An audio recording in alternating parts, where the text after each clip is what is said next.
እባክ ሰላም አይደለም ከአሜሪካ ተደውሎ ነበር ብላ ለቅሶ አለቀቀችው። ምን ነው ቤት ሰላም አይደሉም እንዴ አለሱም ድንጋጤው እየተጋባበት። ያው ደውሎ ነበር ሶለን ብላ እንባዋ እየቀደማት መጨረስ አቃታት። እሺ በቃ አይዞሽ ሰልዬ የት ነው ያለሽው? አሁኑኑ እኔው ራሴ መጣው የት ነሽ? አለሱም እየተርበተበተና ምን ማለት እንዳለበት ስላላወቀ ከጋሽ ዳርጌ ጋር ወደ እኔ ቤት እየሄድን ነው። ዛሬውን ወደ አሜሪካ መሄድ ሳይኖርብኝ አይቀርም አለችና ዝም አለች። እሺ አይዞሽ በቃ መጣው ልቀድማችሁም እችላለሁ አለ የባሰውን እየደነገጠ። እሺ ቻው። የምትፈልጊው ነገር አለ ይዤው መምጣት ያለብኝ? ምንም የለም አንተ ብቻ ና አለችና ስልኳን ዘጋች እንባዋን እየጠራረገች። መላኩና ማርቆስ ሌሎቹን ጓደኞቻቸውን ይቅርታ ጠይቀው ወዲያው ወደዚያው አቀኑ። ሻንጣ ቤት አለሽ እንዴት? ያክስቷ ባል ነበር የጠየቃት። አሁን አለ።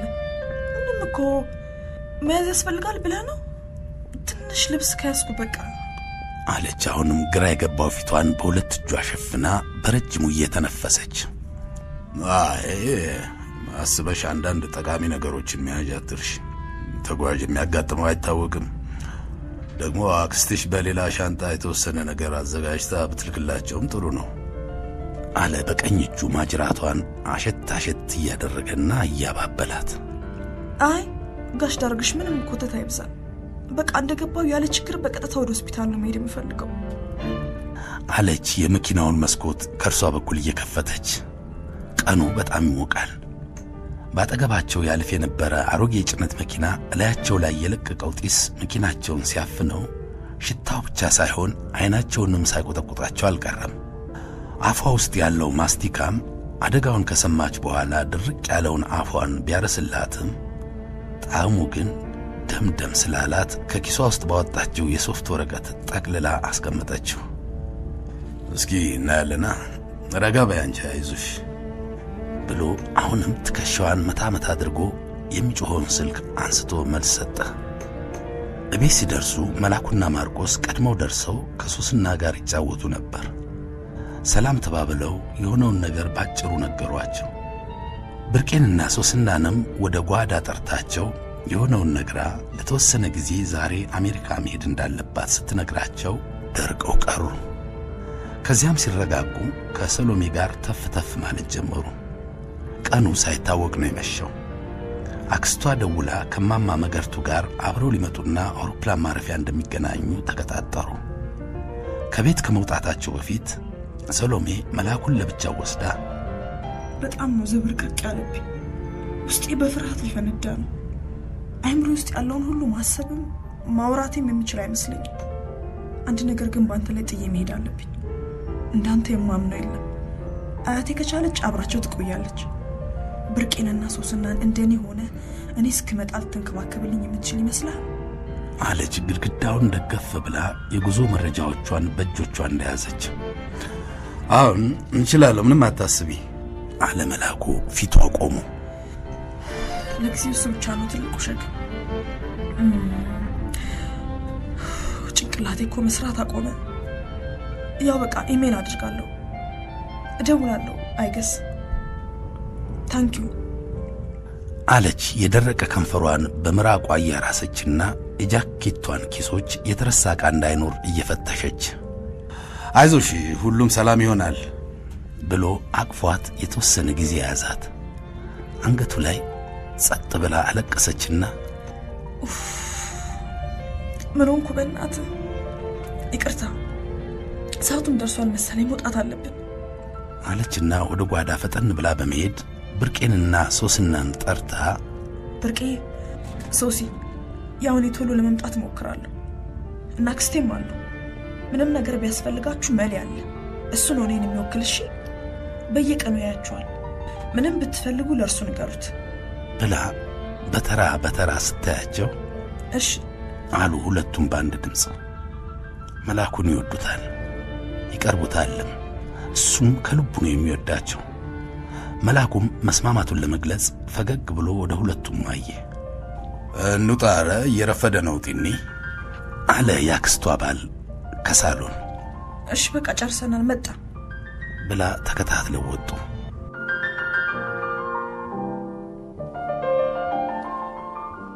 አውሮፕላን ጣቢያ ሲደርሱ አክስቷና አያቷ ቀድመው ደርሰው አገኟቸው።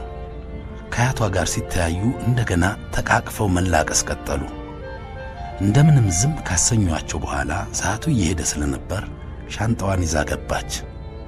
የበረራ ይለፍ ወረቀቷን ተቀብላ ሻንጣዋን አስረክባ ወደ መቆያው ስፍራ ወደሚጠብቋት ዘመዶቿ ተመለሰች። አክስቷና አቶ ዳርጌ መላኩን ስለሚያውቁት ብዙም ጫና አልሆነበትም። ማርቆስንም ጓደኛዬ ነው ብሎ መላኩ አስተዋወቃቸው። ሰሎሜም ከመላኩ ጓደኞች ሁሉ ማርቆስ ደስ ይላታል፣ ደግና ቅን ሰው ነው። ሁሉንም ቅፍ እያደረገች ተላቅሰው ተሰናበቱ። ሶስናን ዝም ማሰኘት ግን ከሁሉም አስቸጋሪ ነበር። መላኩን ስትሰናበት ማን ይጸልይልኝ? ያው በቃ ደውላለሁ ሲደርስ። ጽሑፉን የረሳሁት እንዳይመስልህ። ያው ሳይታሰብ እንደተፈራው የሆነ ደብዳቤ ሊሆን ነው መሰለኝ። እስኪ በስልክ እናወራለን። ታንኪዩሽ ለሁሉም ብላ ላው ላይ ልጥፍ ብላ ተሰናበተችው። አሁን ማን ምን ያስባል ብላም አልተጨነቀችም። አብሯትም ቢሄድ ደስ ባላት ነበር። እሺ ሰሊ አይዞሽ፣ አንቺ ግን በርቺ፣ ጠንከር ማለት አለብሽ አላት እንደተቃቀፉ። እያለቀሰች ስለነበር እንባዋንና ሁሌም ሰሎሜ ሰሎሜ የሚለውን እርግጥ ያለ ጽዱና ልስልስ ያለ መዓዛዋን ደረቱ ላይ ትታለት እንባ በሞሉት አይኖቿ አንዳች ለርሱ ብቻ የተቀመመ መልእክትን አስተላልፋ ሌሎቹን መሰናበት ቀጠለች። ልቡ እወድሻለሁ፣ አፍቅርሻለሁ ቢልም አፉ ግን መተባበር አቅቶት እንደቆጨው በአይኑ ብቻ ስሜቱን ለመግለጽ ሞከረ። እንባዋን እየጠራረገች ወደ አያቷ ዞር ብላ ተቃቅፈው መላቀሱን እንዳዲስ ጀመሩት። አክስቷ ተቆጥታ ካላቀቀቻቸው በኋላ አቶ ዳርጌ ይዟት ወደ ውስጥ ገባች። አቶ ዳርጌ የአየር መንገዱ ሰራተኛ ስለሆነ ውስጥ ድረስ አብረው ገቡ። ወደ መሳፈሪያው ከገባች በኋላ ተሰናብቷት ደጅ ወደሚጠብቁት ቤተሰቦች ተመለሰ። ሰሎሜም ከ40 ደቂቃ በኋላ ረጅሙን የአውሮፕላን ጉዞና ድንገተኛውን የሶለንን ሆስፒታል መግባት ጉዳይ እየታገለች መሬቱን ለቃ ሰማዩ ውስጥ ተሰወረች።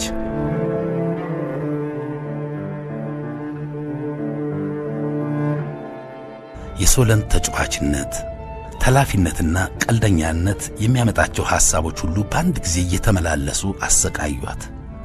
1 ዓመት ብቻ ስለሆነ የሚበላለጡት ያደጉት እንደ ኩያ ነው።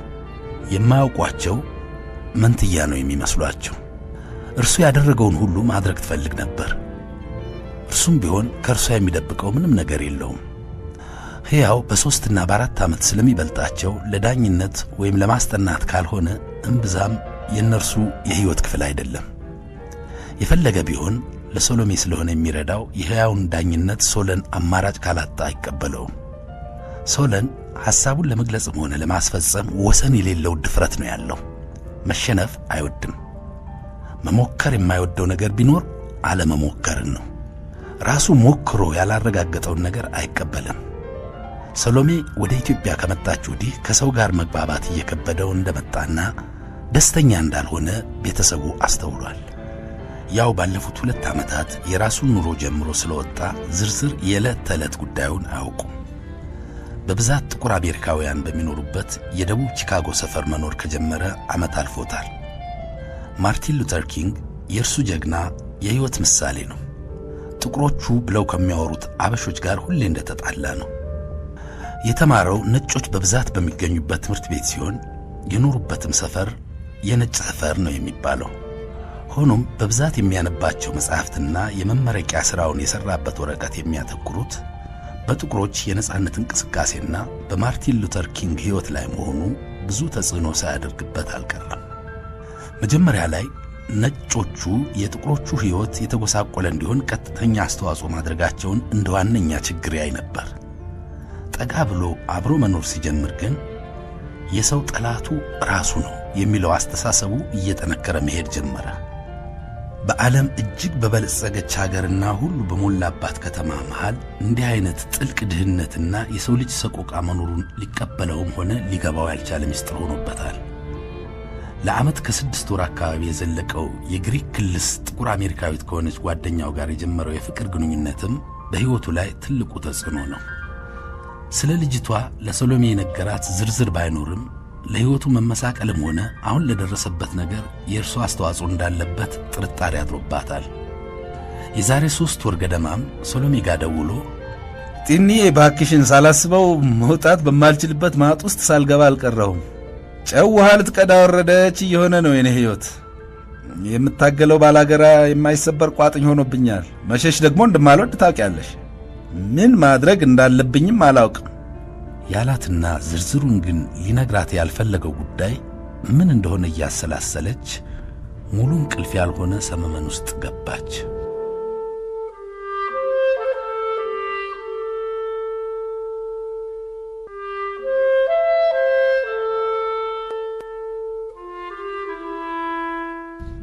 በሰመመኑ ውስጥ ራሷን ያየችው በአውሮፕላኑ ጣሪያ ላይ ቆማ ነው። ከጀርባዋ ላይ ያሉት የመብረሪያ ክንፎች ልክ በስዕል ላይ እንዳሉት የመላእክት ክንፎች ይመስላሉ።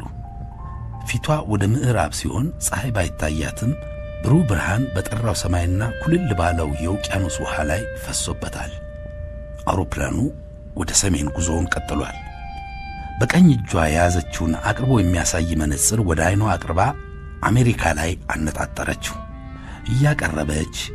እያቀረበች ስታመጣው መጨረሻም በአሜሪካ ውስጥ በቁመቱ አንደኛ ወደ ሆነው ቀድሞ የሲርስ አሁን ደግሞ የዊልስ ታወር ከሚባለው ሕንፃ ጫፍ ላይ አነጣጥራ ካየች በኋላ ወደዛው ለመብረር ተመነጠቀች። በምን ቅጽበት እንደሆነ ሳይታወቃት ራሷን እዛው ቺካጎ ሕንፃው ጫፍ ላይ አገኘችው። ሶለን ተኝቶበታል ብሎ ሕያው የነገራት የኖርዝ ዌስተርን ዩኒቨርሲቲ ሆስፒታል ከዚያ ብዙም ስለማይርቅ ያለ ብዙ ችግር በመነጽሩ አገኘችው። መነጽሩ ግድግዳ አልፎ የሚያይ መሆኑን ያወቀችው አሁን ነው። ከአንድ የኮምፒውተር ስክሪን ላይ ያነጣጠረው ተአምረኛ አቅራቢ መነጽሯ ኢንተር ኔም ስሙን ያስገቡ የሚል ጽሑፍ ሲጠቁማት የሶለንን ስም አስገባች። ወዲያው በቀጥታ ብዙ ሽቦዎችና ቱቦዎች ተገጣጥመውለት ሕይወቱ በቀጭን ክር ላይ የሞት ሽረት ትግል ላይ ያለውን የሶለንን ፊት ድቅና አደረገው። ፊቷ ላይ መነጽሩ የያዘችው መነጽር ላይ ኢንተር የሚለው ምልክት ብልጭ ድርግም ሲል አይታ ጥቂት አመነታች። የሚቀጥለው ድርጊት ምን እንደሆነ ስላላወቀች ከዛም የሆነ ይሁን ብላ መቀበሏን ለማረጋገጥ ምልክቱን ስትጫን ሶለን ባለበት ክፍል ውስጥ ራሷን አገኘችው። ከወዲያ ወዲህ የሚሯሯጡት የጤና ባለሙያዎችም ሆኑ ኩርምት ብሎ ከባሻገር የተኛው ወንድሟ ሕያው የእርሷን በዚያ መኖር እንዳላወቁ ገብቷታል። ወዲያው በመነጽሩ ላይ ያለውን ጢት ጢት የሚል ድምፅ ስለሰማች ጠጋ አርጋ ስታየው ኢንተር ቦዲ ፓርት ይላል። የሚፈልጉትን የሰውነት ክፍል ይጻፉ እንደማለት ነው። ቶሎ ብላ ብሬን አንጎል የሚለውን ጽፋ መቀበሏን የሚያረጋግጠውን ቦታ ስትጫን ልትረዳው በማትችለው ፍጥነትና መንገድ ራሷን ሶለን ጭንቅላት ውስጥ አገኘችው። አንድ ጠጣር ነገር ላይ እንደቆመች ስለተረዳች ጎንበስ ብላ ስታይ የቆመችው የሶለንን ጭንቅላት ባቆሰለችው ጥይት ላይ ነው። ጥይቷ በመጣችበት መንገድ ሁሉ የአእምሮውን ደም ስር፣ ነርቮችና ሌሎች ሴሎች ከጥቅም ውጭ አድርጋቸዋለች። በየቦታው ያሉ ሴሎች ሊገመት በማይችል ስቃይ ውስጥ ናቸው። የሞቱትን ሴሎች ሬሳ ለማስወገድ የታመሙትንም ለመጠገን መላ አካላቱ ትንቅንቅ ላይ ነው።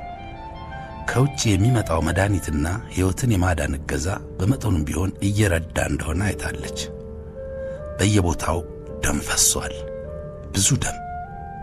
ጥይቷ ያልደረሰችበት ቦታም ቢሆን ቁስለቱ በፈጠረው የሴሎች ቁጣ የተፈጠረው እብጠት ጤና ሰጥቶታል። ሳምባውንና ልቡን የሚቆጣጠረው ክፍል የቁስለቱ እብጠት ከተጫነው ሕይወቱ በአደጋ ላይ ናት ማለት ነው። እጁን፣ እግሩን፣ ንግግሩን፣ ያን ሁሉ ዕውቀቱን፣ ማኅበራዊ ጥበቡንና ስፖርታዊ ችሎታውን የሚቆጣጠሩት ክፍሎችም የአደጋው ጉዳትና ተያይዞ የተፈጠረው እብጠት በፈጠረባቸው ድንጋጤ ሥራ አቁመዋል። አሁን በስንት ትግል እየሠራ ያለው በሕይወት የመኖሩን ጉዳይ የደገፈው የአእምሮ ክፍል ብቻ ነው። ሐኪሞቹ አውቀው በፈጠሩት ኮማና በአደጋው ክብደት ምክንያት ሌሎቹ የአእምሮ ክፍሎች ከሥራ ውጭ ሆነዋል። እንዴት አንዲት ጥይት ይህን ሁሉ ማጥፋት ማበላሸት ትችላለች? አንዲት ጥይት እና ምንም ሊደረግ አይችልም ማለት ነው? አለች ሶሎሜ ሳታስበው።